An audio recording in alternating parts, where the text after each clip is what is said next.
Hello, this is astrologer coach Sonja Francis, and today we're going to be talking about the upcoming solar eclipse, which is a very powerful new moon that becomes exact at 12.5 degrees of Sagittarius on December 4th at 2:43 a.m. East Coast time in the US, which is also New York time, and at 7:43 a.m. London time.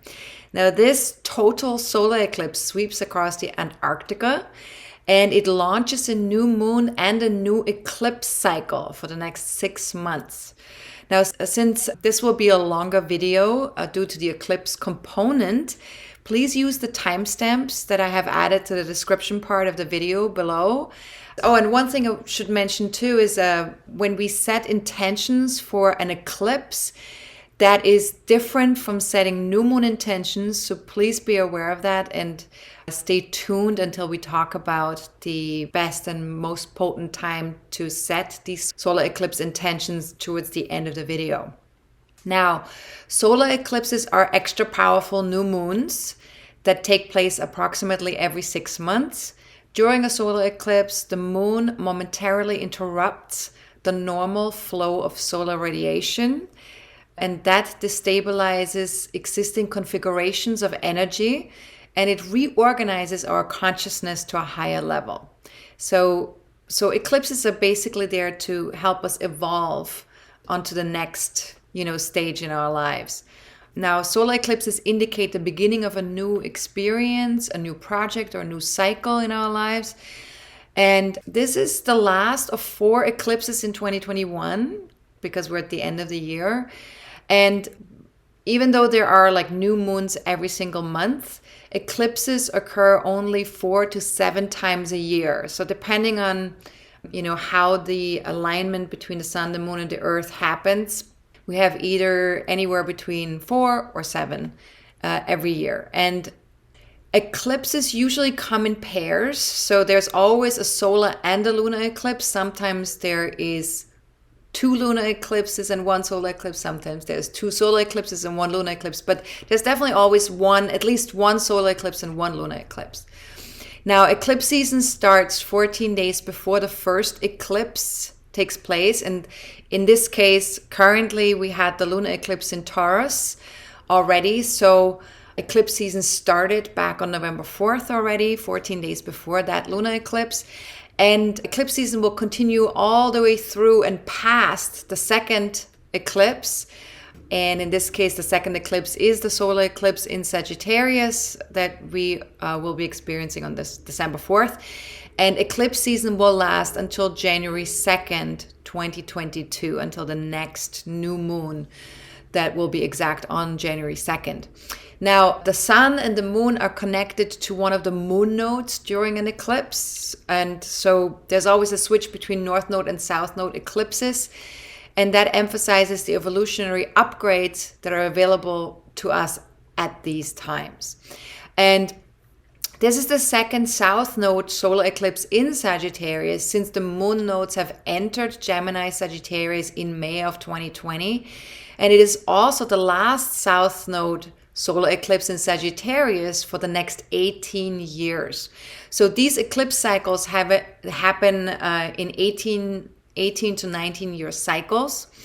And so whenever the moon nodes are in Gemini Sagittarius, depending on where the south node is or where the north node is, that particular alignment will only happen every 18, 19 years. Now, the reverse of the moon nodes, like the south node being in Gemini and the north node being in Sagittarius, if that's reversed from the way it is currently, that happens every 9 years. So we have these 9-year and 18-year cycles with the moon nodes in our own charts and also collectively speaking. So south node eclipses ask us to release or also redefine energies or attachments that no longer serve our soul's evolution. Now, they highlight past issues that need our attention so we can grow beyond our conditioning individually and collectively. And so you can ask yourself with this South Node eclipse, what has shifted for me in regards to my perspectives towards life since December of 2020? Have there been any shifts in my perspective? And what beliefs, expectations, or attitudes, if any, have I redefined or released? And so really allow yourself to contemplate that in a very open fashion, where you really allow the answers to come to you rather than to seek for the answers. Let this be an intuitive process. Feel free to journal with these questions or to meditate with them, whatever feels more comfortable. Some other questions you can ask here too, because this is the second South Node eclipse in Sagittarius within the last year. What past issues came up around my social, cultural, or religious conditioning between December 2020 and June of 2021? So this was the last time we had this eclipse cycle in that same sign. Different degree, but same sign. And where could I take a closer look at those issues over the next 6 months and grow beyond that conditioning? So something has already opened up for us last year between December of 2020 and June of 2021 around our social conditionings. And now it's time to kind of take that to another level and see where is there more of that conditioning, more of those expectations or belief systems or perspectives that we have about life. Where is there more that we can move beyond or create new perspectives that are serving us better than the old ones? How can we let go of the attachment of the old conditioning? And if I take a moment to look beyond my conditioning, and we all have these filters, right? We all have filters depending on whether I was born into a female body or a male body, whether I was born into a Caucasian body or into an African American body or an Asian body. All these different types of things bring filters with them, filters that come from our upbringing and what we've experienced through society and through the stories that our ancestors have been telling us as well. So if we take a moment to look beyond these filters or these conditionings, what has my direct experience been so far? So if I look at only my direct experience rather than on all the conditioning, and what needs either to be completed or go to the next level right now. So in terms of like something that was maybe started last year, where do we need to complete something or move to the next level? So one thing we also have to remember with eclipses is that they are crossroads or turning points along our soul's journey. So they're often marked by events or situations that signify a critical shift in our lives, especially if the eclipse hits something in your chart directly. So if you have a personal planet or point that this eclipse hits directly, then you will feel that much more acutely, these crossroads and these turning points. And so these turning points, they signify a critical shift in our lives usually. And they really are inviting us to either change or grow, or if we don't choose to change or grow, we might face some more difficulties at the next turning point, which will be when the sun makes a square to the eclipse degree. And that will be when the sun reaches 12.5 degrees of Pisces in March of next year. So if we haven't been able to make the adjustments that we need to be making right now with this eclipse, then the next turning point will be in March.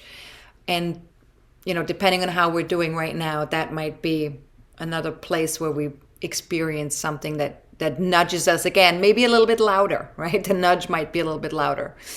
So solar eclipses in particular often correspond with major endings and beginnings, and they occur close to the same degree every 19 years. And the last time we had a South Node solar eclipse in a very close degree of Sagittarius was on December 4th, 2002. So if you can remember that time, if you're old enough to remember what happened 18 years ago, or if you have a good memory, if your memory is good enough to remember what you have experienced 18 years ago, then just take a look at that, because we're likely to experience something that resonates back to that time, because it is in the same degree, which means that it's landing in our own birth chart in exactly the same place as it did in 2002. And so whatever happens this time around will not be identical to what happened in 2002, but there will be the sense of energetically, there will be some similarity. So think back to the winter 2002, 2003, and ask yourself, were there any major endings or beginnings in my life at that time? And what was important to me back then? And if I were to take those priorities to the next level, where would that next level find me? And what were some of the perspective shifts, right, that happened at that time as well? Now, if you're looking for more guidance around any of these questions, definitely take a look at your birth chart if you have one. The house placement of the eclipses will indicate which area of life is ready to release outdated beliefs and social conditioning and go to a new level of your consciousness. And so if you would like to take a look at that with your own birth chart and you don't quite know how to do that, then check out my 30-minute class on how to read your birth chart. You can get a free access to that class via my homepage at astrologercoach.com. If you just scroll down on the homepage to where it says free class and you click on that, and then it will take you to that class. All right, and it will also mention, by the way, if you don't have a birth chart yet, it will mention towards the end of the video how you can get your own birth chart online. Now, let's talk about solar eclipses a little bit more before we go into the aspects. Now, in general, solar eclipses are a good time to go within to seed anything we'd like to redefine or release over the next 6 months. Okay, so this is definitely a longer cycle. So that's why it's a very powerful time. The energy is very powerful.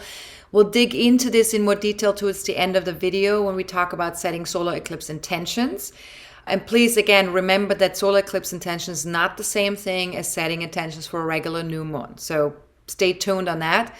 Now, with the solar eclipse in optimistic, adventurous, truth-seeking, and seeking is the key word here, Sagittarius, we seek to expand our day-to-day knowledge and we look for a larger perspective. And we do that by looking outside of ourselves with Sagittarius often. We look to see where can we find the people, places, and connections where we can, that align with our perspectives or that can help us expand our perspectives. So depending on where you are on the fear spectrum, you either want to align yourself with other people who have the same perspectives as you, or you want to seek out people who have perspectives that can support you in expanding your own. Now, for the next 6 months, you can ask yourself, what philosophies most resonate with me? And what life perspectives are no longer serving me? And what stories have I been telling myself about life? And what universal truths feel immediately in alignment with my direct experience of life right now? And when I talk about universal truths, you have to understand that a universal truth is something that is always true. It never changes, no matter how your life changes, no matter how your own perspective changes. A universal truth is always true, no matter what. It's like saying, for example, I am energy. So I am energy, for example, is a universal truth because we are energy, right? I mean, the body is made out of, energy, molecules, atoms. The molecules and atoms are everywhere. So even our own physical body is made out of that. So is, every furniture piece in our house. And so is, everything around us is made out of molecules and atoms. So that would be a universal truth, and that never changes no matter what your own perspective might be about that, or how you change your own perspective of how you look at life or how you look at things. That would still be a universal truth, that everything's energy. So what stories have I been telling myself about life? That's a good one that you could investigate for yourself. And what universal truths feel immediately in alignment with my direct experience of life right now? And that last question actually is way more difficult to answer, I would say, than the other ones, because you really have to sort of go into your own direct experience and explore what is your direct experience right now. If you don't go into your own conditioning, if you just see it from like a place of like a neutral observation of what you are seeing, hearing, smelling without thinking about it, but to just be in it, experience it, your own direct experience rather than your own direct thinking. So just explore that if that question resonates with you. Now, if you want to have access to the new moon solar eclipse questions from this video in writing and the full moon videos every month, feel free to check out the various levels of membership that are available on my website at astrologercoach.com. And if you're already a member, check your membership portal by signing into your account, and you will find all my posts inside the My Content tab. And the new moon solar eclipse questions are available via the Solar Eclipse in Sagittarius article by November 29th, the very latest. All right. But please work with the questions after the solar eclipse becomes exact, not before. So use the questions after December 4th, not before December 4th. Now, there's a lot to consider with this eclipse chart. This new moon solar eclipse will conjunct Mercury. It will quincunx Uranus in Taurus. It will sextile Saturn in Aquarius. And it will trine Chiron in Aries. Now, so there's a lot of planets that this solar eclipse is making contact with, and we'll talk about that in a moment. Neptune in Pisces is exalted at the time of the eclipse, and it squares Mercury in Sagittarius. Jupiter, the ruler of Sagittarius, currently is in Aquarius and squares Mars in Scorpio. Pretty exact. And then we also have Venus and Chiron, who will start to slow down and start their station phases very soon after the eclipse becomes exact. So more about all of that in a moment. Let's first start with taking a look at this Mercury-Sun-Moon-alignment in Sagittarius, right? So we have the new moon, the eclipse in Sagittarius, conjunct Mercury. And that allows our mind to go into bigger places, to think bigger, to go beyond our emotional experience towards a larger perspective on what the meaning of all of it might be. And this also invites us to be open to shifting our perceptions. You might want to ask yourself here, what are my attitudes towards life, towards that situation? And you know which one I'm talking about. Whatever that situation is, we all have situations, right? And I mean, I think right now in the times that we live in, there are several situations that we are encountering. So what is my attitude towards those situations? And where do I insist on being right? And how do I usually feel afterwards? And here it is really, really wise to distinguish between three truths. There's my truth, there is your truth, and then there is the truth. And what we might need to watch out for is when my truth morphs into the truth. And that's very dangerous. When we start to do that, and you know, collectively we've done that in the past, you know, where we agreed that some truth became the truth, and everybody who wasn't in alignment with that truth was extinguished from the earth. So, you know, we do that a lot, that maybe not, you know, kill people all the time, but we might, you know, really ostracize people who are not in alignment with our own truth. We might reject them, we might push them back, we might find them threatening, because if they are not in alignment with our truth, then they are clearly crazy or they're against us. So that could be a threat. So we have to watch out for that, because if you feel that something is a threat in your life, if you believe that, then you are creating that for yourself. Beliefs are very powerful. Beliefs create our reality. So rather than seeing things as a threat, how about seeing something that could be a threat to you, see it as an opportunity to make different choices for yourself, rather than seeing it as a threat.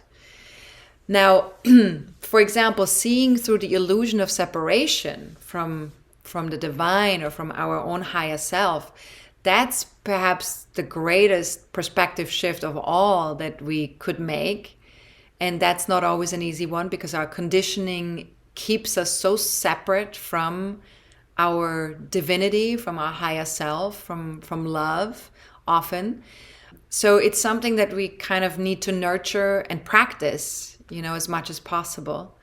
And until we encounter something outside of our conditioned framework or our conditioned reference, we might remain completely unaware of certain assumptions that we're making or biases that we're having.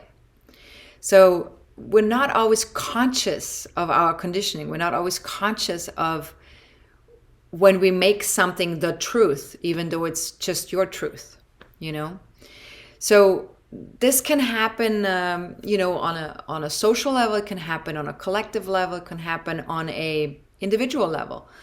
But we need to be quite aware how we connect to certain truths or to certain beliefs. And of course, religious beliefs are sort of like an obvious choice around that we can see. If somebody has a certain belief, religious belief, and another person is not part of that religion and has another religious belief because they're part of a different religion, or they're an atheist, all of these people might have very different perspectives and beliefs on what they think is the truth. But again, making it the truth is what creates the disconnect and what creates the separation between people, rather than seeing it as this is my truth. Now you can ask yourself, might stepping outside of my social and cultural conditioning bring me to a place where I can see myself and perhaps even life itself from a new perspective? So if we can step outside of some of these conditionings, and is it at least possible that I'm unaware of my assumptions and biases until I step outside of my social and cultural or religious conditioning? And again, these are difficult questions, because we don't very often question our beliefs. We don't very often question our perspectives about life. So that in itself can seem threatening, because when we have a perspective and we have a belief, we want to hold on to it, and we get attached to it often because it makes us feel safe. It makes us feel like we understand the world. We understand what the rules are. We understand what's required of us. And then if we question that, then that might bring up some insecurities. It might bring up some feeling not so safe anymore. But sometimes questioning is what's required in order for us to not get stuck in a particular perspective or in a particular belief structure that is not serving our highest and best interest or those of others. So the new moon solar eclipse will also quincunx Uranus in Taurus, sextile Saturn in Aquarius, and trine Chiron in Aries, like I said earlier. So let's unpack all of that. So the new moon's quincunx to Uranus operates more on an internal level. It's an unexpected turn of events that could leave us uneasy or unsettled. This could also indicate a certain degree of restlessness and energetic discomfort in our interactions with other people. So just ask yourself, how flexible could I be for the next 6 months if I really worked at it? And what needs to be shifted internally for me so I can stay open and aligned with my unique talents, values, and preferences? And am I feeling particularly uncomfortable with my own social cultural conditioning? How about other people's? Do I feel particularly uncomfortable with other people's social cultural conditioning? And do I have certain preferences that others are unable to align with? And do I have judgments about this? And this is very important to really be honest with ourselves about this, because when we have preferences in life, that's totally fine. Everybody has preferences, right? I have a preference in terms of what I like to eat, what I like to drink, where I like to sleep. These are all preferences that I have. And other people might have other preferences, right, in that regard. But if we judge other people for having other preferences, that's when we get in trouble. Because when we make someone wrong for having other preferences, then we're saying that my preferences are okay, your preferences are not okay. And so that becomes very tricky. The question would be, why are we doing this? Why are we judging other people's preferences? In what way do their preferences feel threatening to us? And that's usually what it comes down to. When we judge other people's preferences, there's usually a threat there, or usually a feeling of not feeling safe or not feeling okay ourselves if someone else has other preferences to ours. So investigate that for yourself. When you judge someone's preferences, when you judge someone's opinions about something, what's underneath that? Where is the threat? What's the fear? Is it okay to disagree? Why is it not okay to disagree? We have this thing in our society these days where it doesn't seem to be okay to disagree with each other, where everybody has to agree with everybody else. But why is that? Why do we have to agree with everybody? That's almost impossible. There are billions and billions of people on this planet. How could everybody be in agreement with everybody else? That doesn't make any sense. So what's underneath that for you personally? Because we can't change how other people think and feel and what they do and how they investigate their own thinking or their own actions. But what we can do is we can investigate our own thinking and our own actions and see, like, how does that occur to me? And by just making that a little bit more conscious, again, we evolve. And evolving as humans is the goal. And every single personal, individual human that evolves gets to be a ripple effect on the collective. So each one of us does the work, everybody wins. Now, the new moon sextiles Saturn. And this gives us an opportunity to connect and collaborate with like-minded people, focus on the bigger picture, or simply commit to something that gets us excited about the future. So ask yourself, what gets me excited about the future, if anything, right now? And if nothing gets me excited, what could get me excited about the future, if I think about it? What commitments am I ready to make? Where are my opportunities for collaboration? How might a mature approach serve me with those connections? Now, the new moon also trines Chiron in Aries. So this makes it easier to explore new healing modalities for the body, for the mind, for the heart. Healing modalities that are aimed at renewing our enthusiasm for life, that help us expand our perspectives. Or maybe our expansion of our perspective could help us with our healing of ourselves. And we're more capable of being compassionate and forgiving with ourselves at this time. And a gentle and holistic approach is definitely best, always when Chiron is involved. So ask yourself, what if expanding my horizons and exploring things holistically could bring a healing quality to the wounds around the masculine energies, both my personal wounds and the collective wounds that we have around the masculine? And just think about history, right?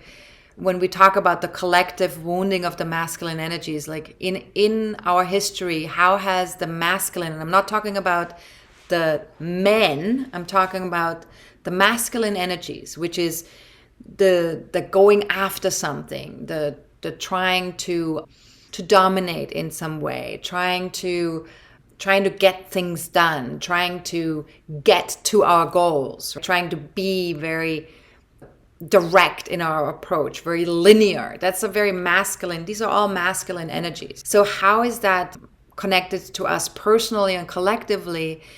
And how can our expanding horizons and exploring things on a more holistic level, which means, mentally, emotionally, spiritually, physically, bringing it all together, the whole experience of being human. How could that bring a healing quality to the wounds around the masculine energies? And how might seeing the bigger picture and taking a holistic approach around my masculine energies give me a greater understanding of myself and what I have identified with or as? And again, these are just great questions in connection with that trine between Chiron and the new moon and Mercury as well in Sagittarius. Now, what if self-love and self-acceptance led to self-alignment? And this is a really important question. What if self-love and self-acceptance led to self-alignment?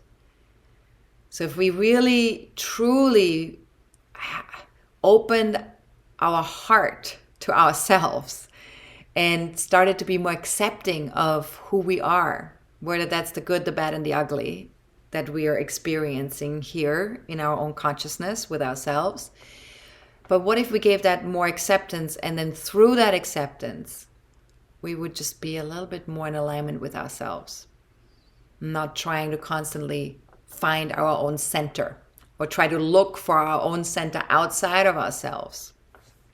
And if there's even a chance that this might be true, that self-love and self-acceptance led to greater self-alignment, would it be worth it trying 5% more self-acceptance just as an experiment? Even if there was just a chance that that's true, would it be worth it trying that, practicing 5% more self-acceptance? Now, Neptune is the energy that connects us to universal love and the higher heart. And Neptune is exalted in Pisces at the time of the eclipse, until December 17th to be exact. And Neptune also squares Mercury in Sagittarius. So we're getting to feel this Neptunian energy much stronger during this eclipse and for the next 6 months, because it's part of the eclipse energy. And it squares Mercury in Sagittarius. So this really invites us to make adjustments and find creative solutions, because we're kind of pulled into two different directions. Pisces and Sagittarius are very different in nature. On the one hand, we experience the desire for inner silence, emotional oneness, and the flow of creativity through us, which is that Pisces energy, right? And it's sort of like an inner experience. On the other hand, we also want to explore our belief structures. We seek new philosophies and share our discoveries. And that's Sagittarius. That's more connected to an outer experience. Now, the tension between these two desires could leave us feeling anxious or restless. And so as best as you can, slow down, acknowledge what is, and know that all is well in each now moment. And then ask yourself, what challenges am I facing at this time around resting, trusting, allowing, and being present to what is so right now? And how closely am I in touch with my intuition? Where am I being called to trust my intuition over conventional wisdom? That's a good one. Where am I being called to trust my own intuition over conventional wisdom? And what might be possible if I shifted further from social, cultural, and conditioning to feeling into the truth of who I am? What if I trusted that truth, the truth of my higher heart? What if I lived from that? And so it's really about finding a way to not get stuck in our conditioning and in our preconceived perspectives and to move more into this place of inner knowing, inner presence, being connected to the energies that are so right now, right here, to the heart.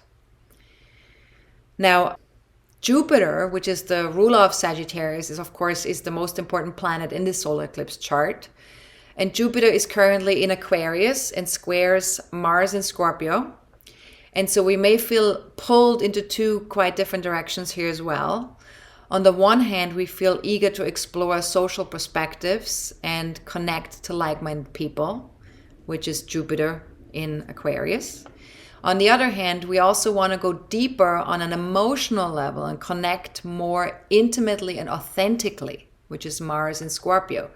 Mars in Scorpio wants to know, what are my motivations? What are other people's motivations here? What's going on underneath? What's the undercurrent? What's the emotional undercurrent? That's what Mars in Scorpio wants to know. So we may have to address our fears. We may have to address issues with other people. And we may also need to stretch ourselves in regards to maybe we're doing too much. Maybe we're moving too fast.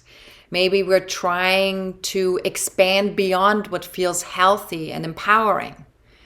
So as best as you can, just make adjustments here and find creative solutions when it comes to these energies. And whatever comes up over the next 6 months, just ask yourself, what am I ready to learn about my interactions with others? Is my enthusiasm running away with me? Does this truly feel comfortable to me? Whatever comes up. Does it feel empowering in some way? Whatever is coming up. And what fears or concerns are arising into consciousness as I'm experiencing this? What if I simply shared my concerns without assuming the worst? And this is important. When something comes up out there in the world with other people, we want to make sure we don't jump to conclusions and just assume that we know what's going on with the other person or what's going on with that situation. We want to communicate. We want to share how we feel about it, what's come up for us, and not go to the worst case scenario necessarily. You know, Mars in Scorpio sometimes has a way to go to a darker place. It can. So, you know, does that serve us to go to the worst case scenario right away? Does it serve us to go to the extreme, to this black and white thinking, this black and white reacting or acting? Mars in Scorpio. So what if I simply shared my concerns? That's also taking an action, right? You're taking an action in terms of like talking about your concerns, your feelings, your fears, your upsets possibly, without assuming the worst. And how might 5% more courage to go deeper with others make my connections more meaningful, more authentic? So if we're really finding the courage within ourselves to say, you know what, let me just go for it. I'm going to go deeper here. I'm going to go 100% authentic here. And I'm going to just say what's going on for me here with my feelings. And then see what happens. See what the connection might be. So feel free to, again, work with these coaching questions either via journaling or meditation. And just remember the answers there are no right or wrong answers. There's just whatever arises in your consciousness as you're posing these questions. Now, Venus and Chiron will start to slow down and start their station phases very soon after the solar eclipse becomes exact, within 5 days of the eclipse.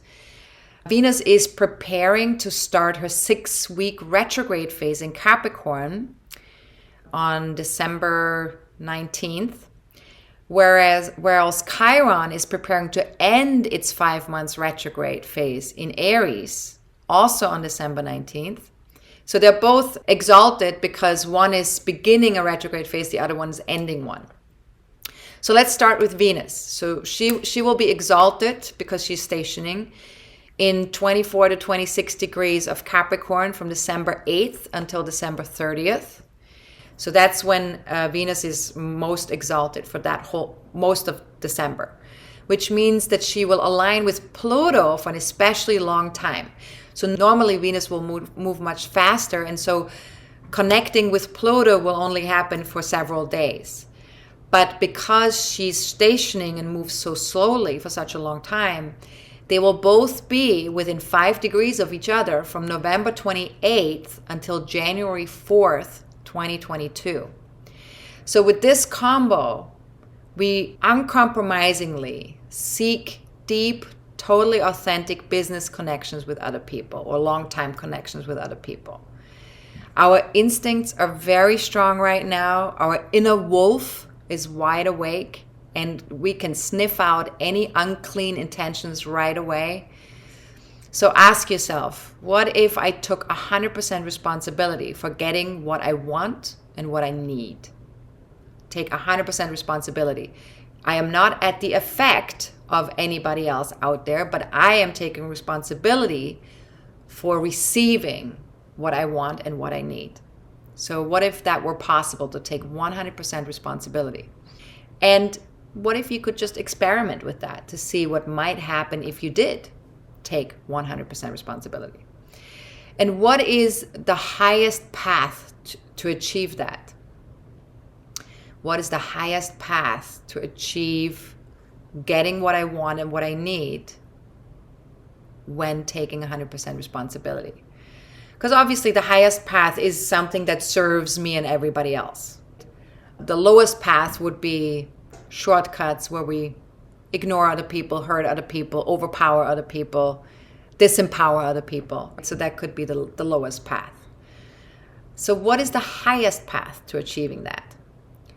And as always, when Pluto is involved, choose the power of love, especially self-love, over the power of fear or self-protection whenever possible.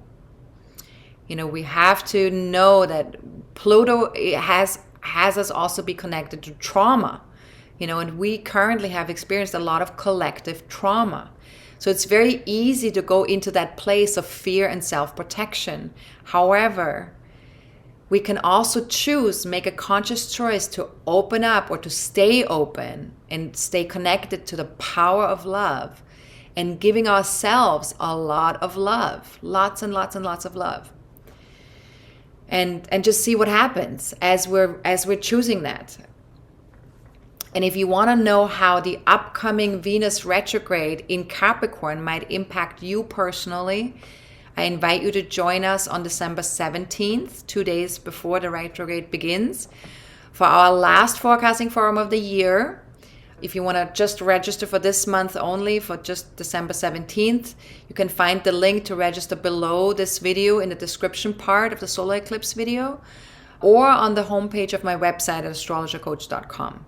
Now, registration includes access to the next members full moon video if you're not currently a member, and it also includes access for everybody to the MP4 replay of the live event. So if you can't join on that day, that time, you will still get access to the recording of that webinar. Now, there will be an early bird special available until December 14th at midnight, so take advantage of that. So to stay in alignment with the universal energies in 2022, I recommend you take a look at Star Membership on my website. This will give you access to the monthly forecasting forums for free every month, in addition to many other amazing membership benefits and discounts. Now, since the holidays are coming up, maybe ask a friend or family member to gift you a yearly membership, if that's an option. Often people don't know what to get us as a gift, so letting them know what makes us most happy seems like a win-win to me. So feel free to let people know what you want for Christmas if astrology is your passion. Now, let's talk a little bit more about the solar eclipse chart and the aspects of this chart. The Venus-Pluto alignment in Capricorn also sextiles Mars in Scorpio. So this is an opportunity to see more clearly when and how we might want to make long-term investments in other people's resources. There's no need to rush anything. So just ask yourself, what if I excelled at thinking opportunities through carefully, responsibly, and performing a thorough due diligence?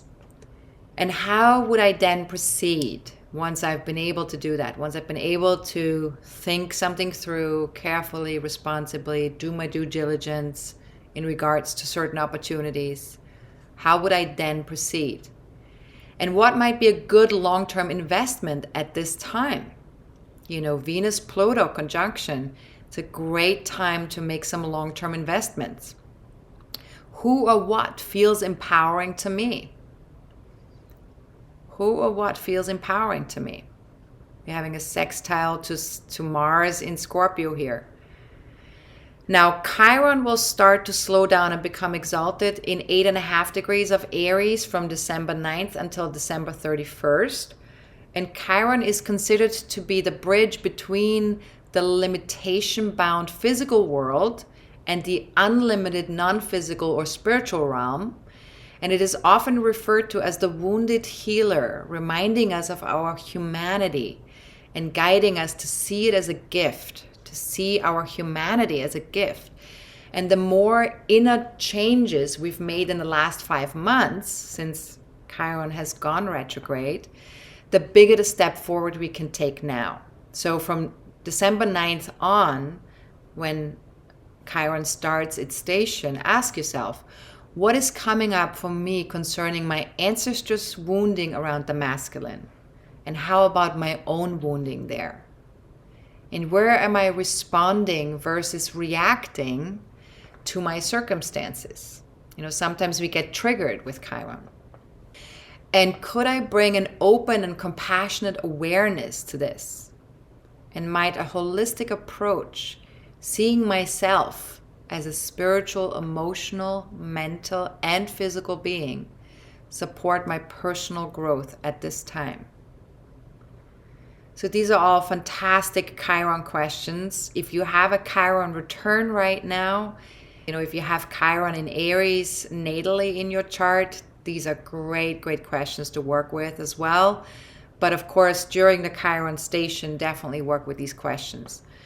Now, to sum it all up for this eclipse, maintaining a sense of the bigger picture is more important than ever, so we can be empowered rather than manipulated, compassionate rather than judgmental, and make choices from love rather than fear.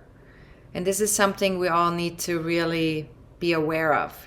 How often are we making a choice from fear, and how often are we making a choice from love? And what we see really depends on where we stand. We have to remember that, it depends on the filters that we have already in place, the conditioning that we have in place. That's what we see.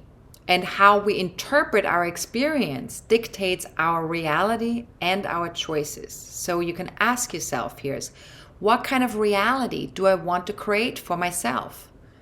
And once I know what that reality looks like, could I look at my interpretation of life and what I see outside in the world and make any adjustments to how I want to interpret things? Do I want to believe what I was told by others? Or do I simply want to check in with my own inner knowing? What is my own inner knowing telling me? And if I'm not sure, what would it be telling me if I had to make something up that feels right or close enough in terms of my inner knowing? And if there was a reason for me to be here right now on this planet at this time, what might that reason be? And where am I headed? Where do I need to take a leap of faith? Or just trust the process, trust life, trust myself. So, of course, flexibility and open-mindedness are always helpful.